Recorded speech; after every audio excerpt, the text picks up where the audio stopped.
estamos con el librito de una trenza de hierba sagrada para leer un nuevo capítulo. Así de ahí que los acompañe el sonido del fuego y que encuentren tantas relaciones como encontramos nosotros cada vez que leemos algo de acá con lo que estamos viviendo.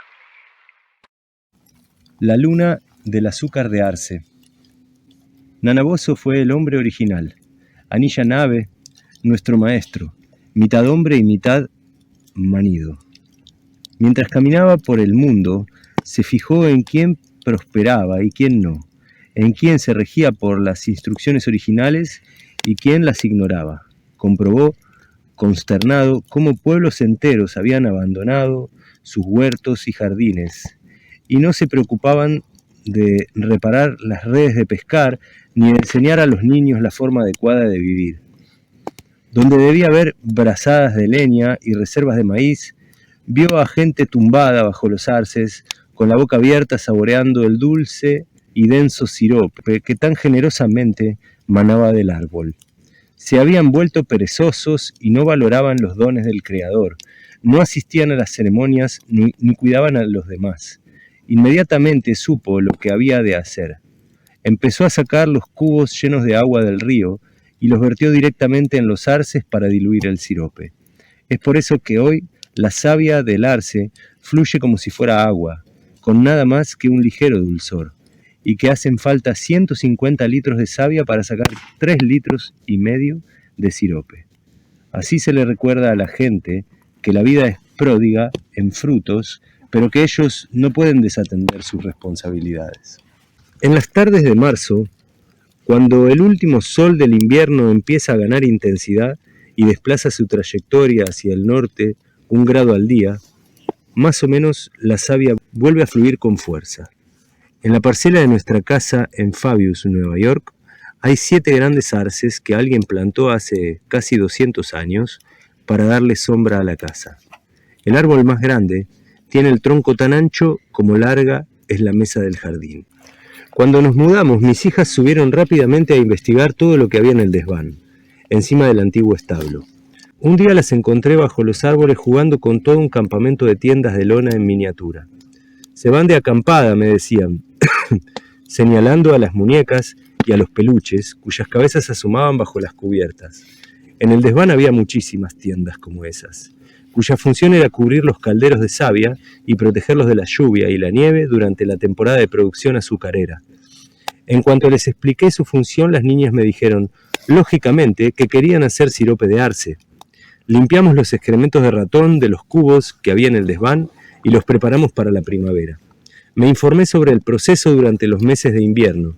Teníamos calderos y lonas. Lo único que nos faltaba era el grifo que se introduce en el árbol para que mane la savia.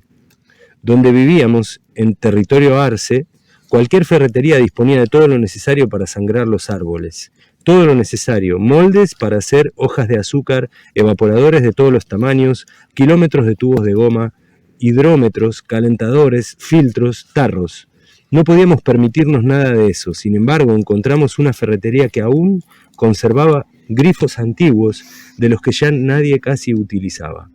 Compré una caja entera a 75 centavos cada uno. La forma de producir azúcar ha cambiado con los años. Ya no se vierte el contenido de los calderos en barriles, ni se transportan estos en trineo por los bosques nevados. En la mayoría de los casos, los tubos de plástico unen el árbol con la casa del azúcar, donde se lleva a cabo la evaporación. Pero aún quedan puristas que no quieren renunciar al ploc de la savia en la cubeta. Para ello hace falta un grifo especial que en inglés se conoce como spile. Esto termina en un tubo pequeño, como una pajita, que se mete dentro del agujero horadado en el árbol. A continuación el tubo se abre hasta formar una sección con forma de artesa de unos 10 centímetros de largo, en cuyo extremo hay un gancho del que se cuelga el caldero. Me hice con un gran cubo de basura limpio para almacenar la savia. No íbamos a sacar tanto volumen, pero más valía prevenir. Estábamos listas.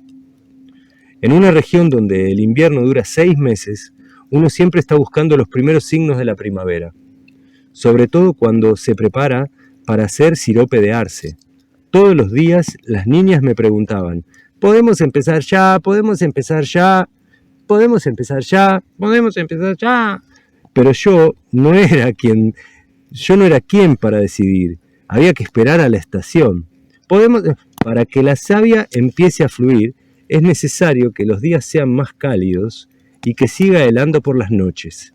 Cálido es un término relativo, claro, entre 2 y 6 grados centígrados, lo suficiente para que el sol derrita el tronco helado y la savia empiece a correr por dentro. Podemos empezar ya, decían las niñas, ¿no?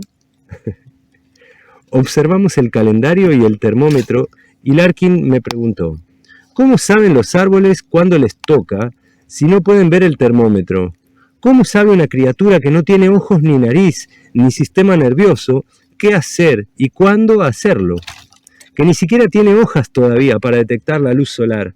Salvo por los brotes, todo el árbol está envuelto en una gruesa capa de corteza muerta.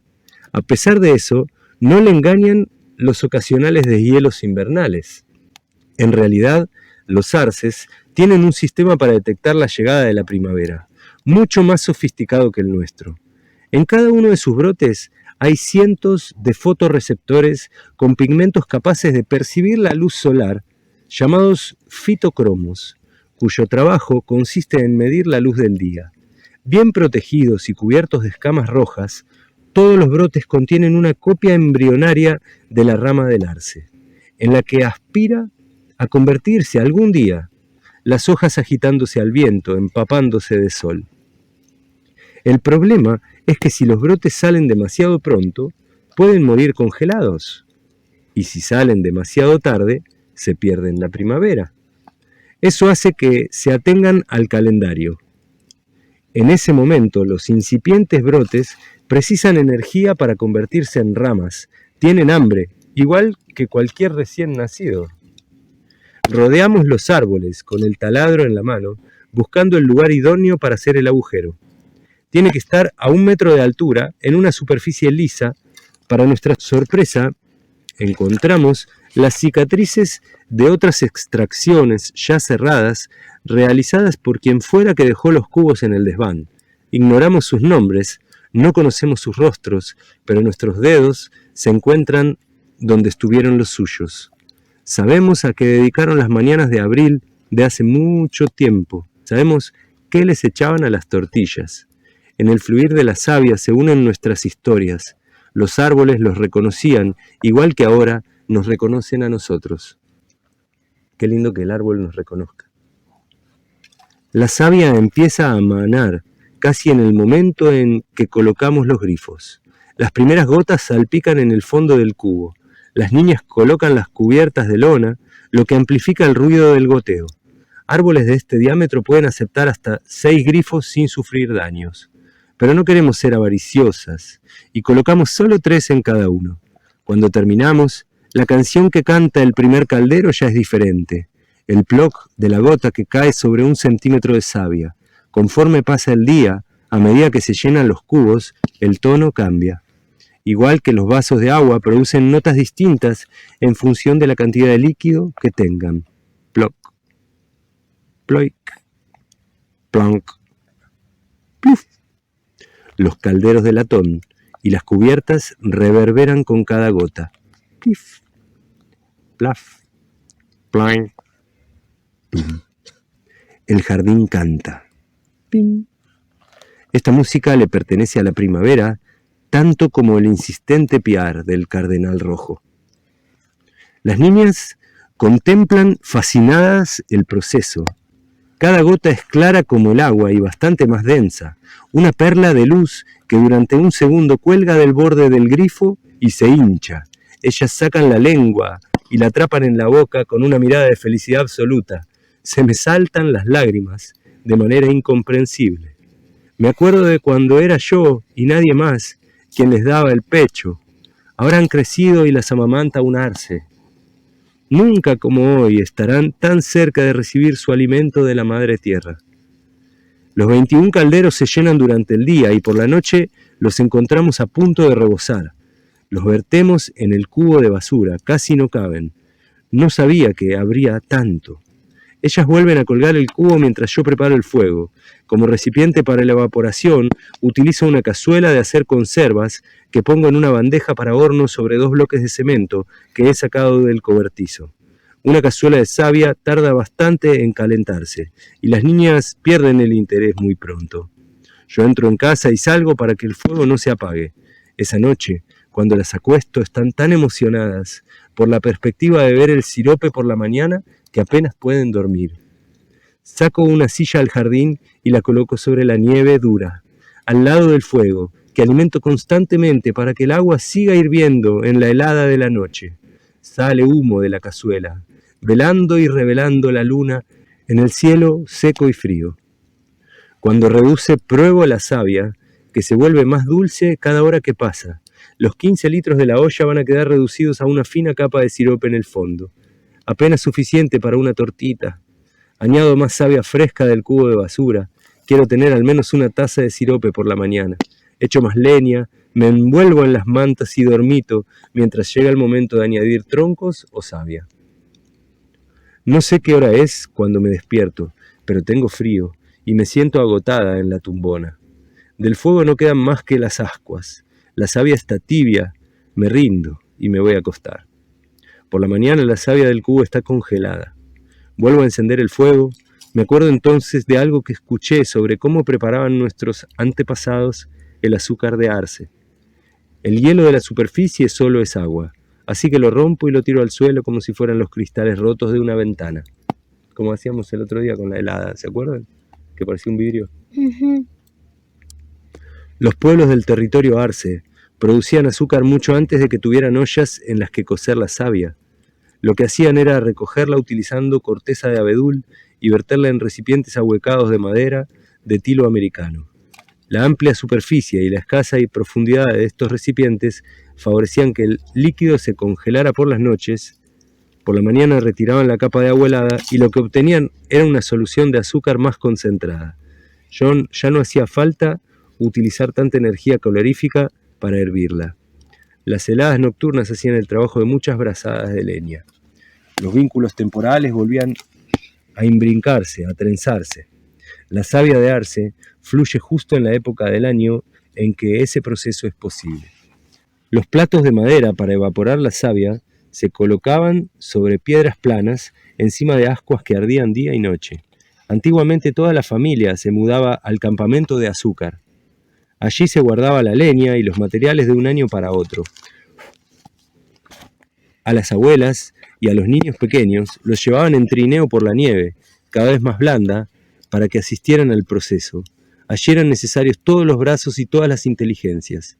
La mayor parte del tiempo se dedicaban a remover la sustancia y ese era un buen momento para contar historias, cuando el fuego reunía a todos los que vivían dispersos en los diferentes campamentos invernales, pero había también momentos de actividad frenética. Cuando el sirope alcanzaba la consistencia deseada, había que golpearlo para que se solidificara de la forma deseada, como un caramelo duro, como azúcar granulado, como un esponjoso pastel.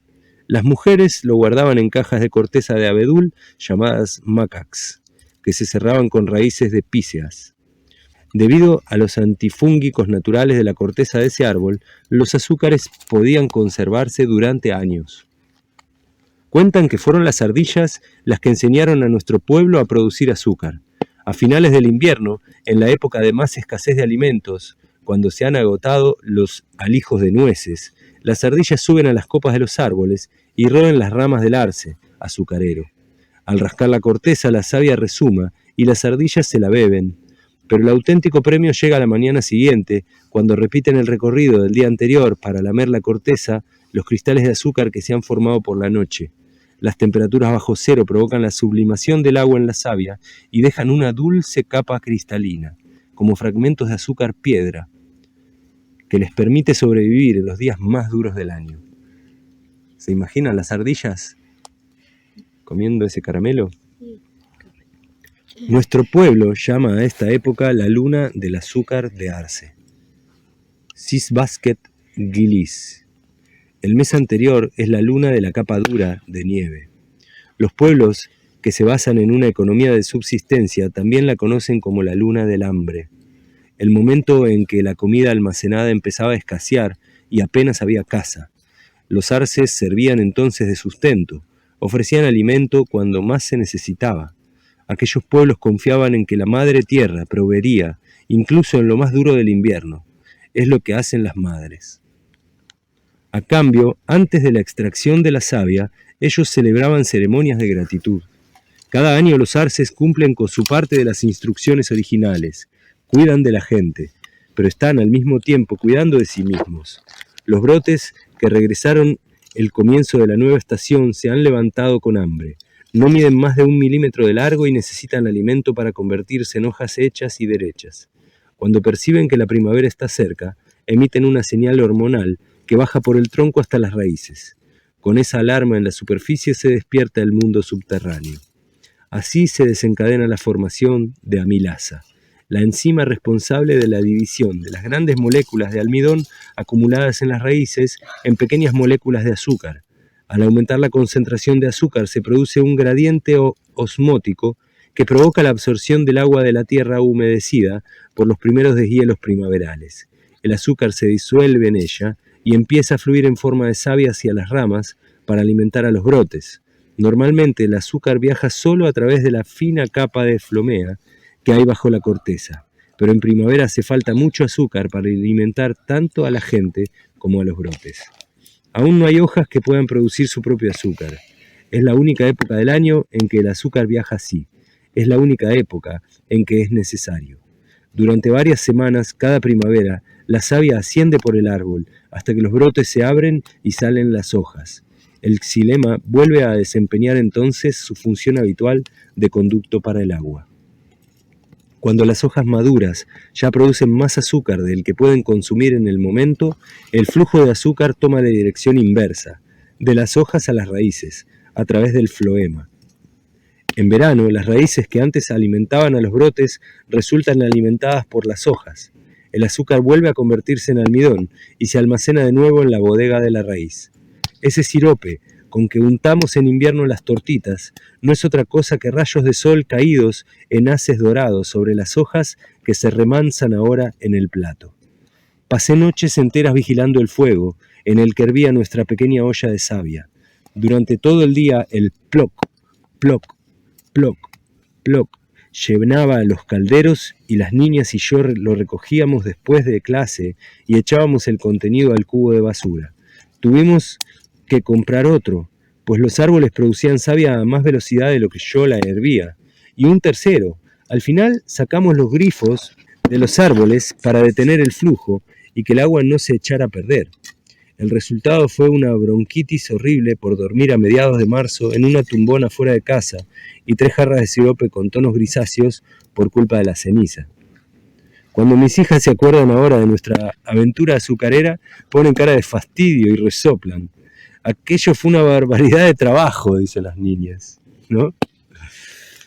Mencionan las brazadas de leña que tuvieron que cargar para avivar el fuego y la savia que les manchaba a las cazadoras cuando transportaban los calderos. Se mofan de mí, diciéndome que fui una madre malísima, que se empeñó de imponerles el vínculo con el terruño mediante trabajos forzados.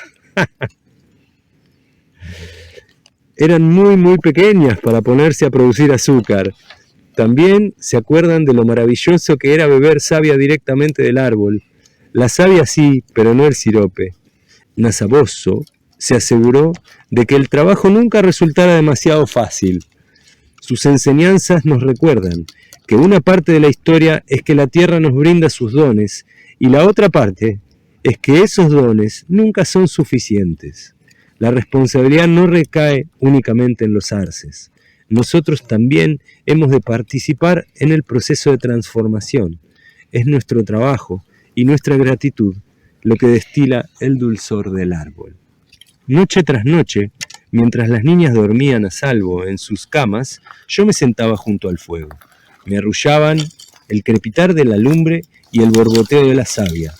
Hipnotizada por las llamas, casi no me percataba del tono plateado que adquiría el cielo cuando la luna de azúcar de arce ascendía por el este. Tanto brillaba en la noche gélida que proyectaba las sombras de los árboles contra la casa. Las sombras de dos árboles gemelos, un intenso bordado negro alrededor de las ventanas tras las que dormían mis hijas. Esos dos árboles, de las mismas dimensiones y forma, se alzan junto a la carretera, alineados con el centro de la casa, enmarcando la puerta de entrada, como las columnas de un oscuro pórtico. Se yerguen al unísono, sin una sola rama, hasta que alcanzan la altura del tejado, donde se abren como un paraguas. Crecieron con la casa, obtuvieron la forma de su función, de su labor protectora. A mediados del siglo XIX, en estas tierras existía la costumbre de plantar árboles gemelos para celebrar un matrimonio o la inauguración de una casa y un hogar. La posición de estos, a 3 metros el uno del otro, recuerda a una pareja que se diera la mano en las escaleras de la entrada. Sus sombras caen sobre el porche delantero y sobre el cobertizo al otro lado de la carretera, creando un camino de ida y vuelta. Me doy cuenta de que los primeros habitantes de la casa no pudieron beneficiarse de esa sombra. Desde luego, no cuando eran jóvenes. Debieron de plantar los árboles pensando en que sus descendientes se quedarían a vivir aquí. Es probable que antes de que la sombra llegase a tocar la carretera, ellos estuvieran ya bajo tierra.